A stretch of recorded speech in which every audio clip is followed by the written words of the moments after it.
Good morning, or depending when you're watching this, good afternoon, good evening, or good night. My name is Ross, and as always told out of Voice of Radio. So today, it's time to count down the top 10 best cards from that new double set Space Juggler and Time Gazer. But, right at the beginning, I do need to give you guys a little bit of a warning. And that is, this is a weird double set. There's no one card that really announces itself as the best card in the set. I don't think any of the VSTAR here are a patch on, for instance, Arceus VSTAR, which is just a proper, game-changing, amazing card. But there are many good cards in this set. So it may very well be that there is a card you really like that isn't on this list, but it came pretty gosh darned close, and there really isn't much of a difference between most of this top 10 and a bunch that didn't make it. Please bear that in mind as we go through the list.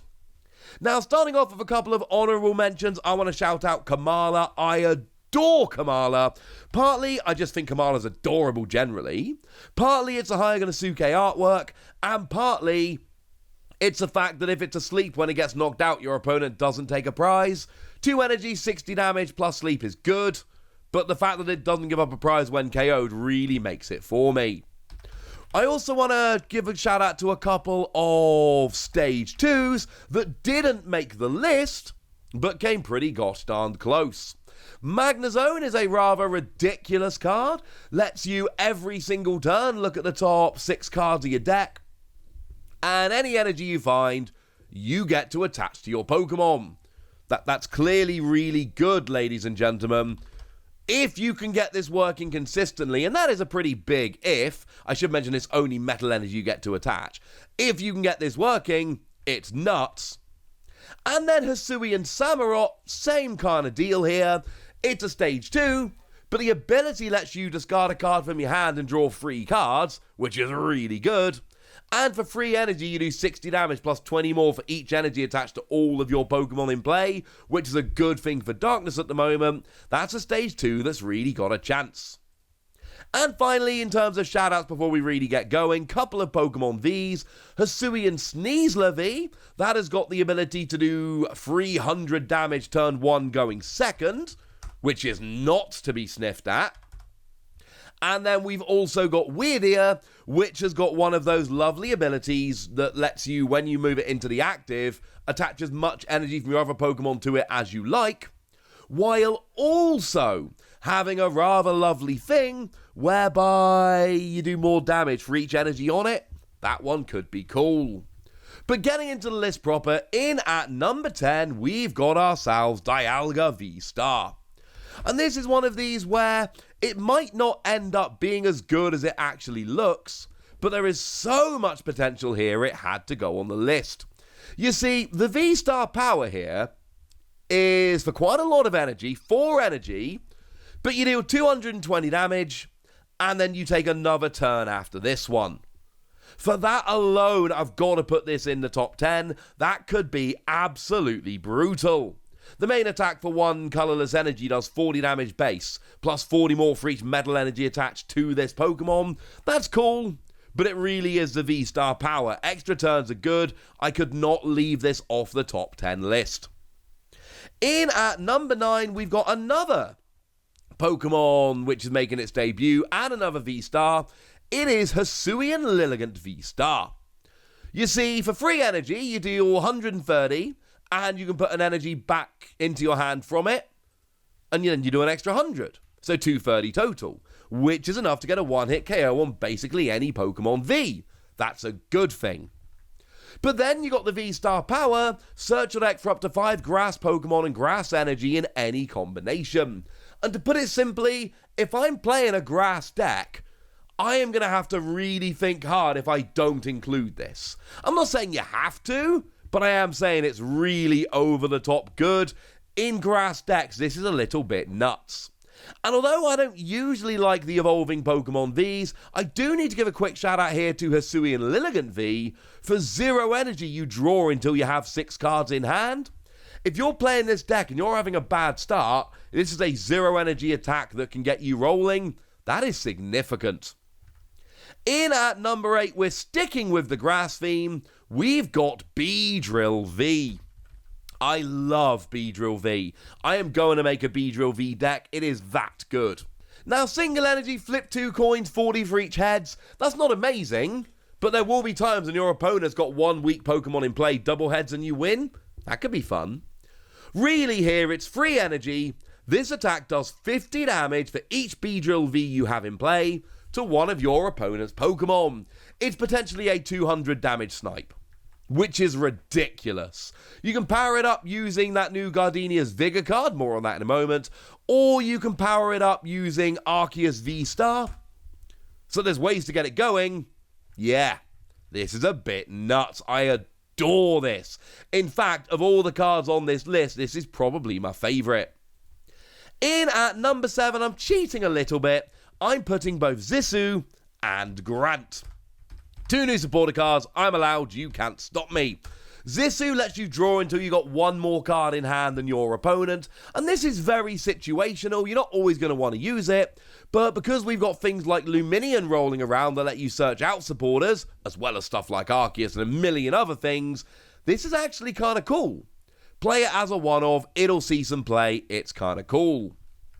Grant, on the other hand, is a very different supporter, means that your fighting Pokemon do an extra 30 damage during this turn, which is nice, but you can discard 2 cards from your hand to put it from your discard pile back into your hand. And there are going to be decks that don't even really need the extra damage from fighting Pokemon, or don't even play fighting Pokemon, that are going to use this, because in terms of just pure discard, this is about the best you can get. In at number 6, we've got Palkia V-Star, and I've had a lot of time to think about this, and I do now think that Palkia is the better of the two in terms of those poster Pokemon from the set. Now, what we've got here is 2 energy, 60 damage, plus 20 more for each bench Pokemon in play. If you've both got a full bench, you're doing 260, that's lovely. But the reality is, if you've got a full bench and your opponent's got free bench, and a lot of the time they will, you're KOing Pokemon V. And it's 2 energy in a world where Melanie exists. So yeah, this is not that difficult to get rolling, and it's a really good attack. This is something we can be quite a bit excited about. But we've also got a really nice V-Star power here as well.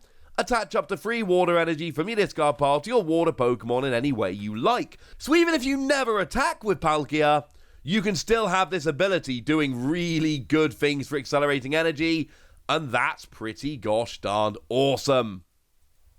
In at number 5, we've got Trekking Shoes. Not necessarily a card I think most people expected to be in the top 5, but I could honestly have put it higher. You see, Trekking Shoes is a rather nice new item card that says, look at the top card of your deck, either put it in your hand, or discard it, and draw a card. And you know what? That's actually really good. And I know it doesn't sound particularly exciting to begin with, and I'm sorry, but the fact of the matter is, this is item-based draw. And we saw that Acrobike saw a whole bunch of play, and we saw that Judge Whistle saw a whole bunch of play, even after Judge rotated. And the reality is, ladies and gentlemen, this is going to see play. This is going to see play in faster decks. It doesn't look like a particularly good card on the face of it, but trust me, this is going to be making some fast decks much faster. In at number 4, we've got Jirachi V, and this actually is the highest Pokemon we've got on the list. And this is basically what I've been saying since the start of the video, in that we've got lots of good cards, but nothing really demanding the top spot. Jirachi V is a good card, but is it really, best Pokemon in the set worthy? In this set, I think so, but in most sets, no. You see, it's got an ability whenever any of your basic Pokemon V is knocked out by damage from an opponent's attack, you may move a basic energy from that Pokemon to another of your Pokemon. It just lets you keep that energy around. And there are enough basic Pokemon V seeing play right now, Galarian Moltres is just one example, that actually, yeah, I think this is going to see quite a lot of play. I think this is a really good card, and in any Pokemon V, not VMAX or V-Star, but just V deck, this is going to be an absolute MVP. But I do think we've got a top 3 full of trainer cards, which is really worth it. So in at number 3, we've got super effective glasses. And basically what this does is it takes that ×2 weakness and turns it into a ×3. If you attach this tool and hit for weakness, it's a ×3, not a ×2. And that'll do it, honestly. That'll do it. This is a really, really good card. There are so many Pokemon out there, like Donphan as an example, that are doing good, but at ×2 weakness isn't quite enough. What you really need is a ×3 weakness, and that'll get you up to carrying VSTARs and VMAXs and all of that. And hey, look, this will get you there, ladies and gentlemen. This will absolutely get you there. In at number 2, I'm cheating a little bit. I'm putting Gapejaw Bog and Temple of Sinnoh, because they're both really good cards. They are both illustrated by the lovely Kato, and I think they're both going to see a whole bunch of play. Yes, I'm cheating, and I'm sorry, but I feel alright about this, so please don't hate me. So what we've got here then, Gapejaw Bog, that is a one whereby when anybody benches a Pokemon, they take 2 damage counters. It's Team Magma's secret base, but it doesn't have the except Team Magma Pokemon. And the fact of the matter is, we have got so many Pokemon around at the moment that do extra damage if there's some damage counters on. I genuinely think Hisuian Samurott is going to be a really good card. That doubles its damage if the defending Pokemon already has any damage on. And then, of course, we've got, you know, Jolteon, which sees quite a lot of play already, that does 100 to a bench Pokemon that's got any damage on. And basically, and there's a million others, right? Those are just 2 examples. And we're going to keep getting more of these printed over time. Yeah, fair to say this is a stadium that's going to see a whole bunch of play. Temple of Sinnoh is a very different card, but no less impactful. All special energy attached to Pokemon in play provide 1 colorless energy and have no other effect. Basically, it stops all special energy being anything other than just 1 random colorless energy, and that's good, ladies and gentlemen. Whether it's Fusion Strike energy, or Double Turbo energy, or a million other energies which have come around in the not too distant past, this is going to absolutely nerf them. It's going to be awesome, and I, for one, think it's going to see a huge amount of play. And that means that coming in at number 1, we've got Gardenia's Vigor. Do I feel good about Gardenia's Vigor? No. Frankly, I don't. But unfortunately, I do think it is the best card in the set. It's a really good card, don't get me wrong. Gardenia's Vigor here is a supporter card. You draw 2 cards, and then attach up to 2 grass energy from your hand to one of your benched Pokemon. And since it rotated out, this is the closest thing we've had to Welder. Now, Welder was you attach and then draw, and it was fire rather than grass. And it could be attached to the active. It's not exactly the same, although the drawing before you attach is sneaky very big, because it means you can actually draw the energy and then attach it. You've got to really be feeling lucky to try it, but it's possible. But the fact of the matter is, Welder was a game-defining card and made fire decks really good. They've not been good since it rotated. Grass decks haven't been good for a while, and this looks like a game-defining card that could change all of that. So that's why it comes in at number 1. I don't feel great about this list as a whole. Like I've said, I think all the 10 on this list, plus things like Weirdeer, Hisuian Sneasler, etc., could end up being really good cards.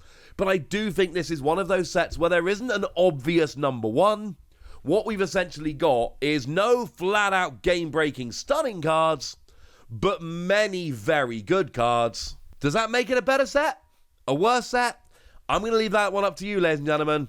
I'm going to leave that up to you. For now, I want to know what you think about this. I want to know which cards you think are underrated, which cards you think are overrated, and, of course, do let me know in the comment section your full top 10. I would be delighted to see it. For now, ladies and gentlemen, I want to know what you think about all of this, so let me know in the comment section. Go nuts! Be nice! And then make sure you like this video, subscribe to this channel, follow me on Twitter at the Wasi, and Twitch for some live action at twitch.tv/VSTAR. patreon.com/PTCG Radio. If you want to support the channel, get some bonus podcasts and all that good stuff, head on over to patreon.com/PTCG Radio, where you can do exactly that. But by far the most important thing, as always, look after yourselves till next time, would ya? Thank you very much for watching. My name's Ross, and you've been watching PTCG Radio.